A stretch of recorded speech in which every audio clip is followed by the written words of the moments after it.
Assalamualaikum warahmatullahi wabarakatuh. Pada kesempatan ini kita akan bincang-bincang dengan Bapak Dr. Mokhtar Naim, sosiolog, antropolog, budayawan kita yang kita banggakan, yang terkenal dengan buku masterpiece-nya, buku Merantau.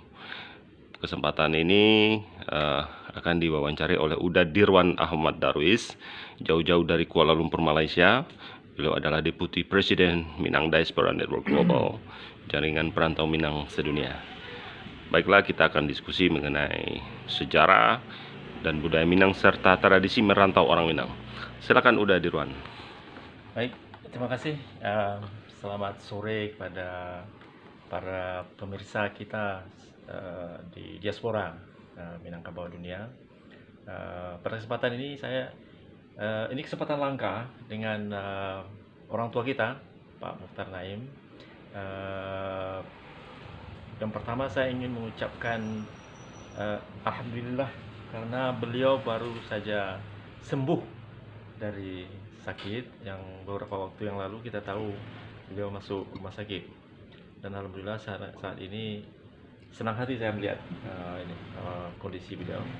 Nah, yang kedua, bincang-bincang ini akan kita lakukan di dalam bahasa Minangkabau. Jadi kalau ada saudara-saudara kita atau anak-anak kita yang kurang paham, nah ini sebagai media pembelajaran sekali. Jadi bisa bertanya kepada orang tuanya apa artinya, apa isi wawancaranya ini. Mungkin dengan cara begini kita juga memasyarakatkan kembali bahasa Minangkabau di dalam melalui jaringan masyarakat Minangkabau global dunia. Baik Pak, sesuai dengan pesan CEO internasional Minangkabau Network, Adinda Purma. Jadi apa akan terkenal dengan buku Merantau.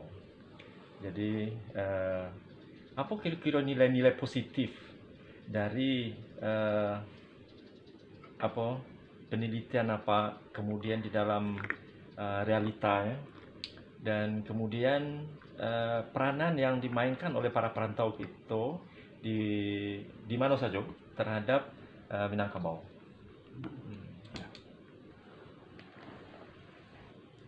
Langsung aja kepada Langsung aja Pak. pokok persoalan. Ya. Bayangkan andai kata orang Minang tidak mengenal budaya merantau, seperti kebanyakan suku-suku bangsa yang ada di Nusantara ini. Ya, mereka akan tetap bertahan di daerah masing-masing. Ataupun kalau mereka dikirim keluar, itu lebih sebagai tenaga kerja. Ya. Ya, seperti yang juga berlaku dengan orang Jawa. Orang Jawa ada di mana-mana. Seluruh daerah di Indonesia ini ada orang Jawa. Tapi adanya itu bukan karena kemauannya, bukan karena keinginannya, karena dia dibawa sebagai tenaga kerja. Oke. Sehingga bertemulah dua sistem kebudayaan yang berkembang di seluruh Indonesia. Satu yang secara sederhana kita namakan dengan masyarakat yang berpola M dan Melayu, dan masyarakat yang berpola J, Jawa. Nah, kedua-dua masyarakat inilah yang menonjol bukan hanya sejak masa kemerdekaan, tapi sejak masa terbentuknya daerah-daerah yang bernama Nusantara itu. Nah, inilah yang kita hadapi sekarang ini. Dua sistem yang boleh katakan kontras, pertentangan antara satu sama lain. M yang kecenderungannya selalu ingin bekerja sama, selalu mencari persamaan-persamaan di antara sama mereka, sehingga tidak ada yang tidak bisa dikerjakan secara bersama. Hmm. Tapi C dikendalikan oleh sistem budaya mereka yang sifatnya bukan demokratis, horizontal, vertikal, tapi vertikal dari atas ke bawah. Sehingga yang memimpin Indonesia ini di mana-mana, terutama sejak kemerdekaan ini, adalah orang Jawa. Sampai-sampai dengan bukan hanya jadi bupati, jadi wali kota, sampai dengan kepala desa pun banyak-banyak juga orang Jawa. Karena sistemnya itu memang itu sistem di Jawa yang diterapkan untuk Indonesia. Nah ini masalah kita nih, ya. NKRI yang kita ciptakan bersama itu. Pada dasarnya prinsip itu adalah apa istilahnya yang dipakai ini, bukan demokratis tapi yang sebaliknya ini Otokrasi. demokrasi Otokrasi. dan otokrasi. Ya, ya. Nah inilah masalah besar yang sedang kita hadapi sekarang ini, karena dia juga merembet kemana-mana, merembet ke ekonomi, merembet ke pendidikan, merembet ke hukum, ke segala macam. Jadi itu kan dari sudut pandang global, Pak. Artinya lebih makro saja Indonesia. Lalu kembali ke konsep merantau orang Minangkabau. Kalau tadi dari merantau orang Jawa lebih banyak mereka dibawa dulu. Tapi ada suku lain misalnya Bugis yang juga terkenal dengan budaya merantau. Ya. Apa perbedaan Bugis merantau dengan Minang merantau dari perspektif Ya. sosiologi? Perbedaannya terutama adalah pada pilihan lokasi. Pilihan lokasi. Orang Bugis kalau mereka merantau, yang mereka cari itu adalah tanah tepi, pulau, pantai, tempat mereka bisa melanjutkan usaha perkapalan, perikanan, dan perkebunan yang ada kaitannya dengan.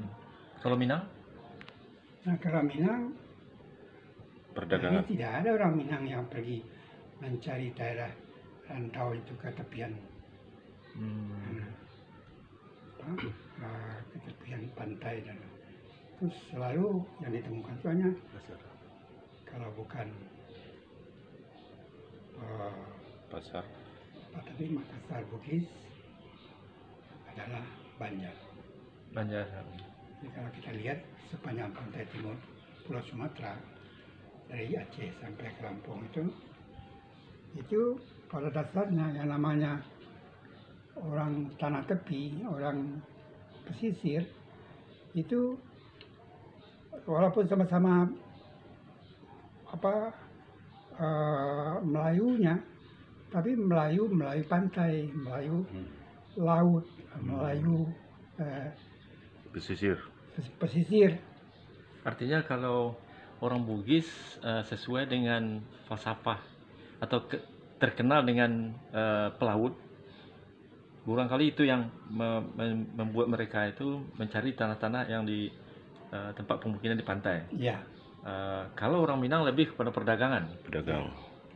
Ya. Itu yang paling yang kali Yang membedakan ya. membedakan. Dan orang Bugis Makassar itu juga kalau soal keahliannya dalam kelautan itu yang sudah kita tahu sampai ke Afrika, Afrika Selatan, ke mana-mana itu ada orang Bugis di sana. Lalu sesuai dengan perkembangan zaman, Pak. Sebagai seorang sosiolog,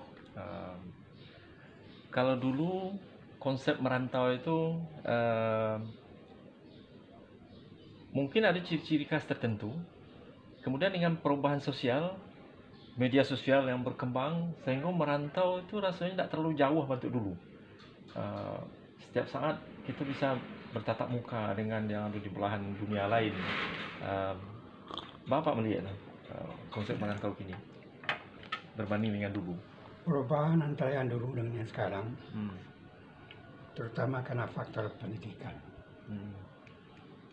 Dahulu orang Minang merantau bukan untuk mencari pendidikan. Dengan pendidikan SD, SMP saja sudah cukup. Ya, berapapun tinggi atau rendahnya pendidikan, mereka harus merantau. Dan itu kewajiban. Dan dia akan dianggap orang yang omok, tidak pandai yang ngapa-ngapain kalau tidak pergi merantau. Itu sudah bagian yang sudah tidak bisa dipisahkan dari kehidupan sosial mereka itu. Itu yang dengan dasar Karatau Madang di Hulu itu? Ya. Nah, tapi sekarang faktor pendidikan jauh lebih menentukan dan menonjol. Anak-anak kita pergi kemana-mana, terutama adalah untuk mencari sekolah.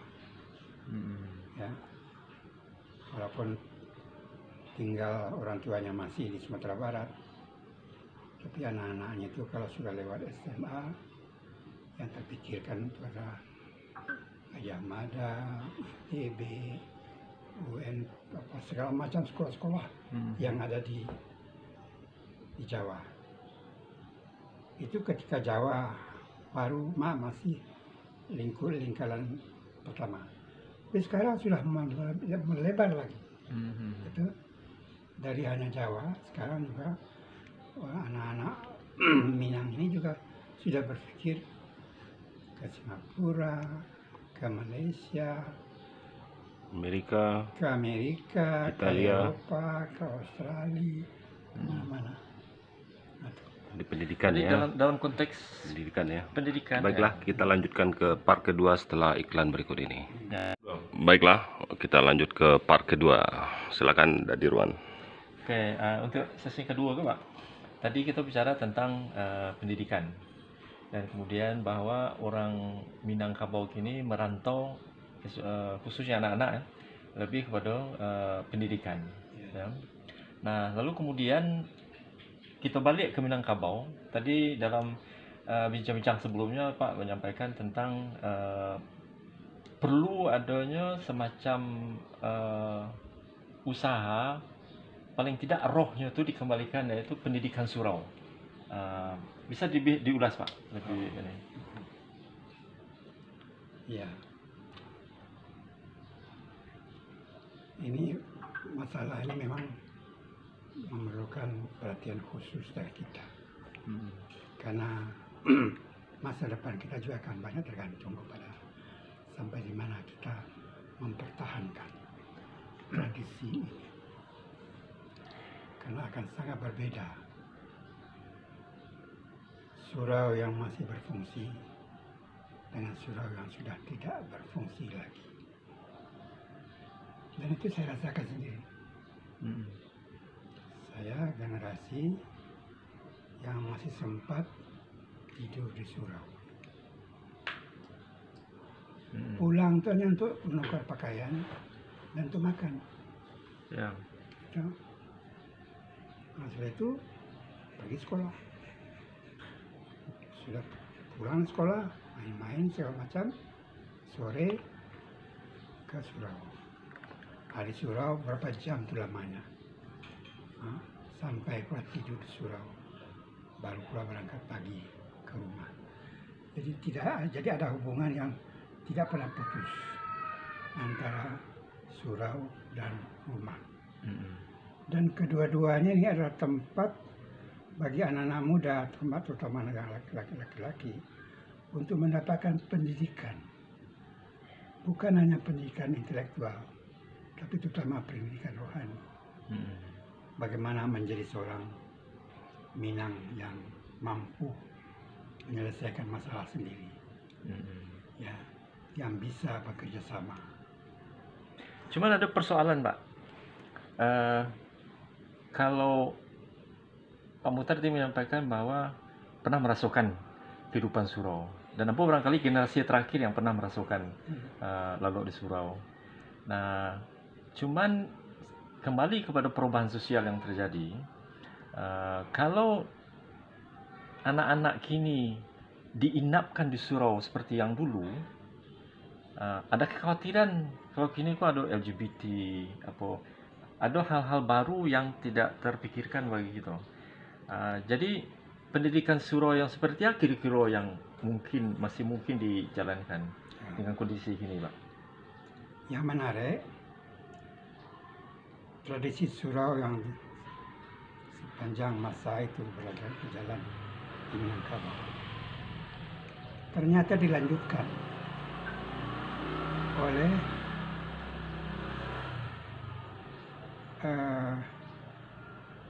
sekolah agama di Jawa ini, Pesantren. Pesantren. Ya. Iya betul. Karena rata-rata anak-anak pesantren itu tidak tinggal dengan orang tua, Ya. tinggal di rumah, tinggal di surau, tinggal di pesantren, dan melalui itu mereka dibina, ya, dan dipersiapkan untuk menjadi the future Leader. ya. Tapi di Minangkabau kini kan masih ada juga pesantren. Tawalib. Apakah Bapak Muhtar melihat itu tuh bisa dianggap sebagai pengejawantahan sebagai pendidikan surau yang lama? Nah, yang terjadi sekarang ini kelihatannya adalah semacam ada kombinasi antara sistem surau yang berlaku di Jawa yang juga diterapkan di Sumatera Barat dengan sistem surau yang sebelumnya masih berjalan di Sumatera Barat. Kedua-dua ini bertemu. Modernisasi. Ya, jadi kalau misalnya kita pergi ke mana-mana kok di Menampu, Parabe. Parabe. Surau di Parabe itu kini lah menjadi kombinasi antara surau Caro Minangkabau dahulu dengan surau dengan pesantren Caro Jawa. Dua-dua seolah-olah dikombinasikan. Itu menjadi sesuatu yang ideal bagi pendidikan di Minangkabau sesuai dengan harapan Pak Muhtar. Ya, Dalam konteks kekinian. secara garis besar bisa kita katakan begitu.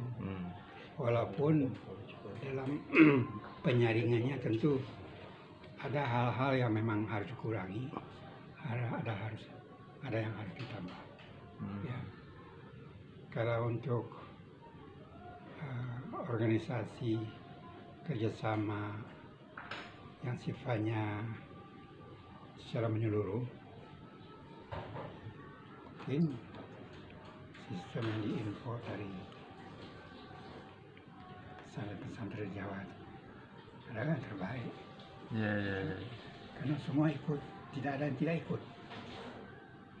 Kalau dulu Dewan kan yang namanya surau banyak juga yang tidak ikut. Banyak terserah pada kemauan masing-masing. Kan? Nah, ini digabung kedua-duanya. Namun, lalu kita cari aja sistem yang bergabung antara surau dengan santri pesantren di Jawa yang berlaku di Sumatera Barat ini kok banyak pula orientasi kepemimpinan dan sekaligus juga orientasi keuangan yang menjadi sangat tinggi sekali. Komersialisasi. Jadi kini lebih biasa gaji uang sekolah kini lah main jutaan. Sudah tidak puluhan ribu lagi, jutaan. Itu terjadi. Pak, jadi kalau kita bicara masalah surau, pendidikan surau, termasuk pesantren tadi, apapun betul itu kan kita bicara dalam konteks pendidikan tingkat dasar. Lalu kemudian di tingkat SD, dasar ya, kemudian di tingkat SMP, SMA sampai perguruan tinggi, secara umum Bapak Mukhtar melihat perkembangan pendidikan di Minangkabau ini? Kelihatannya kini kok sedang dalam proses. Sukar untuk menentukan labaan kini. Baa bantuannya Iya. malah terbentuk itu. Karena sedang berjalan, sedang berproses kan. Dan variasinya cukup banyak, tergantung dari sekolah-sekolah yang diciptakan. Lalu kemudian ada dalam pendidikan Minangkabau itu ada muatan lokal yang tadinya budaya alam Minangkabau. Nah, budaya alam Minangkabau itu kalau tidak salah dulu di zaman Pak Gamawan jadi gubernur itu berjalan. Kemudian setelah zaman Pak agak kurang Tananga gitu kan. Dengan budaya memasukkan budaya alam Minangkabau sendiri, Bapak melihat sesuatu apakah sesuatu yang tentu positif ya, tapi dari segi implementasi juga Bapak lihat. Kita harus bedakan antara budaya Minangkabau yang masuk pada kelompok adult, orang dewasa, dengan anak-anak. Budaya yang masuk ke sekolah-sekolah pengajian, sekolah-sekolah agama, itu masih relatif ringan, tidak rinci. Oke, kita lanjutkan ke part ketiga. Silakan, udah di ruang. Oke, dalam part ketiga kita akan berbicara mengenai tentang proses merantau sebenarnya. Dalam konteks merantau, bahwa Minangkabau Diaspora Network Global yang kini dijalankan oleh Adinda Burma dan kawan-kawan di Jakarta, itu kan telah menampakkan eksistensi keberadaannya Pak. Beberapa tahun yang lalu kita mengadakan konferensi pertama di Melbourne, dan kemudian insya Allah kalau tidak ada halangan untuk tahun besok akan diadakan di Kuala Lumpur. Rencananya sekitar tanggal 7 balik sampai 9 balik April gitu kan. Nah, sebelum mempertanyakan yang lain-lain, Bapak Mukhtar melihat tentang keberadaan dari MDN ini terhadap positifnya, mungkin kalau ada negatifnya kita pun ingin melihat pandangan-pandangan yang bersifat kritik yang konstruktif. Bapak melihat dari sisi itu. Nanti kita balik kan masalahnya. Andai kata tidak terjadilah, tidak ada gerakan seperti yang dilaksanakan kini, jadi. Ya. Sedang nak mencari esensi nilai yang diciptakan oleh organisasi yang sedang bertumbuh sekarang. Andai kata tidak ada. Ya. Nilai-nilai seperti apa Pak? Bisa dijelaskan? Nilai-nilai yang dikembangkan melalui pertemuan-pertemuan, organisasi-organisasi, berminang-minang dan segala macam. Silaturahmi. Sementara lah habis. Ya. Soal mempertemukan awak tidak boleh. Untung ada ciptakan yang baru ini. Iya. Ini positifnya itu. Apalagi tidak hanya beruang lingkup nasional, bahkan internasional. Mudah-mudahan itu akan berjalan terus. Insyaallah. Dan akan muncul dengan ide-ide yang cemerlang. Ya. Jadi yang sangat benar gembira sekali. Dalam konteks pengembangan kebudayaan, apa yang bisa diperankan oleh MDN itu Pak? Artinya masyarakat Minangkabau yang ada di perantauan, tentu sedikit banyaknya ada yang lupa, khususnya anak-anak yang lahir di rantau itu tentang budaya kita. Sekadar ingin meminta pandangan dari Pak Mukhtar, apa yang bisa kami lakukan di MDN untuk itu. Ya seperti contoh yang awak cari hari-hari di rantau di Mapun. Sampai kama anak-anak awak kini kau masih mengikuti dan belajar dengan tradisi budaya Minang itu. Itu satu-satunya yang tinggal adalah sampai sejauh mana orang tua mereka masing-masing memberikan arahan dan bimbingan bahwa mereka itu selain dari orang Indonesia adalah juga orang Minang. Itu makin lama makin sakit, makin menipi, makin hilang. Jadi mereka rata-rata sudah tidak berbahasa Minang lagi. Seketik mana kalau masih ada di rantau anak-anak Minang yang dilatih, dididik, diajar dengan berbahasa Minang di rumah tangga. Seluruhnya itu sudah bahasa lokal, bahasa Indonesia lokal, bahasa Jakarta, bahasa Jawa, bahasa. Lalu ada Cik yang agak krusial dan kritis sifatnya, Pak. Bapak Mukhtar melihat identitas orang Minang gitu, Pak. Apakah masyarakat Minang yang khusus yang ada di luar, termasuk yang di dalam, apakah mereka itu terancam menjadi generasi yang kehilangan identitas, the lost identity generation, misalnya? Apa melihat? Karena sederhananya itu yang sedang terjadi sekarang ini. Walaupun ini juga memerlukan proses bergenerasi, tidak sekali habis, tapi berlanjut. Kalau proses reaktualisasinya itu tidak berjalan. Lalu kira-kira apa yang bisa dilakukan oleh MDN ini, Kok? Oh, banyak sekali. Apa Pak? Pertama, kesadaran. Membangun kesadaran maksudnya? Iya. Bahwa awal banyak meluncur kini. Terluncur atau meluncur? Terluncur dan meluncur. Harus disadari pada itu. Iya.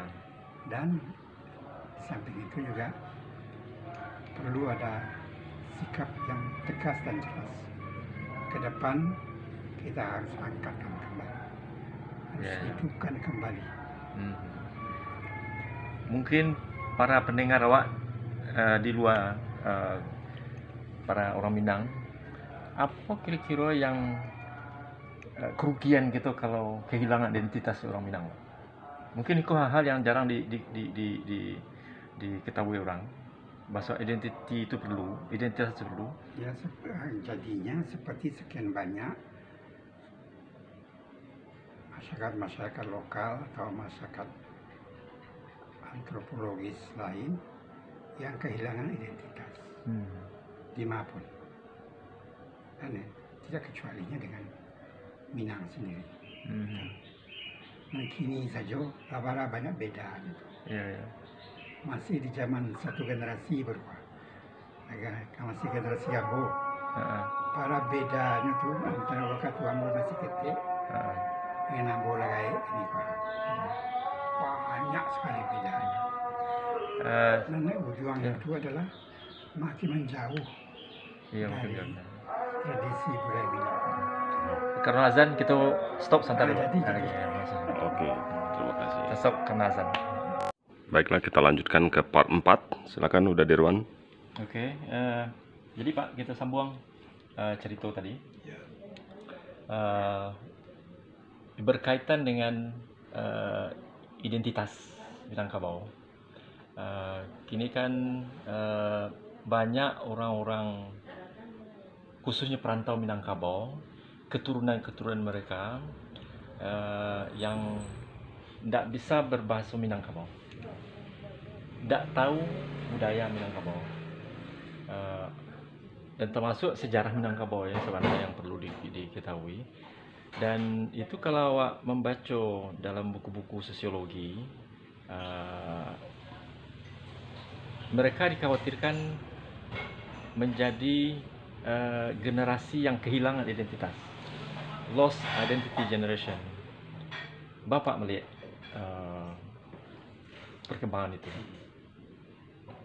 Secara keseluruhan, memang inilah yang sekarang sedang terjadi. Dan ini bukan hanya khusus untuk orang Minang saja, tapi boleh katakan rata-rata untuk semua suku bangsa yang ada di Indonesia.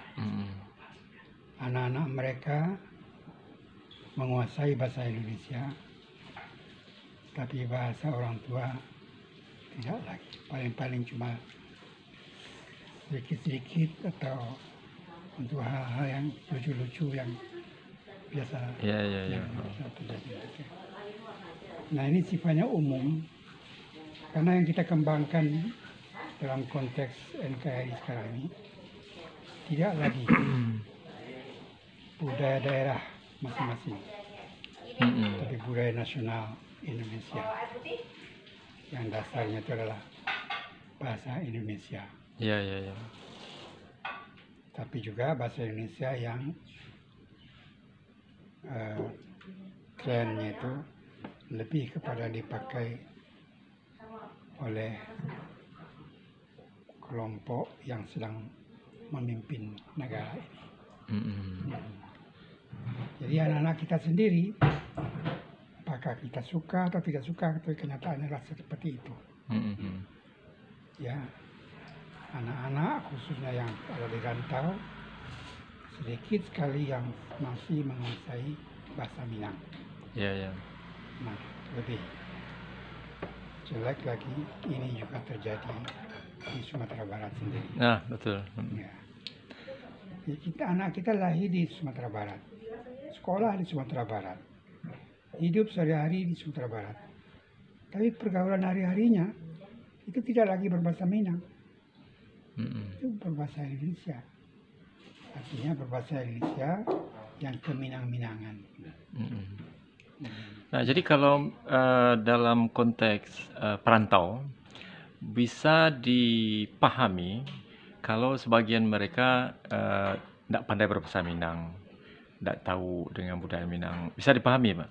Tapi mengulas apa yang Pak Muhtar sampaikan tadi, di Minangkabau sendiri kini terjadi sebuah perubahan di mana anak-anak Minang sendiri yang tinggal di Minang pakai bahasa Indonesia, bahkan ada bahasa Indonesia yang campur-campur gitu kan. Dari segi apa kerugian gitu, Pak, secara identitas?